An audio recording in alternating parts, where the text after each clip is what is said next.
Son gallega, crecí nun puebliño do concello da Bola, chamado Casal do Río.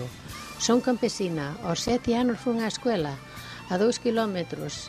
Iba a pé, ao mediodía viña a comer á casa, á tarde ás 3 volvía, ir hasta as 5 da tarde.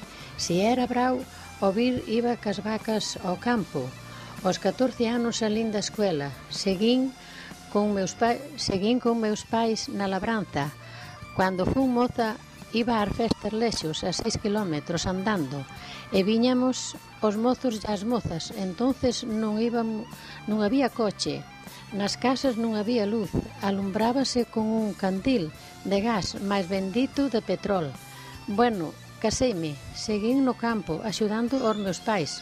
Aos 5 anos de casada decidín ir a Alemania, ganar pa un trator, que daquelas valía 200.000 pesetas. Ganei pa o trator e algo máis. Fixen unha pequena granxa de vacas e seguín no agricultura. Así fun pagando a Seguridade Social. Ahora estou jubilada, vivo moderadamente.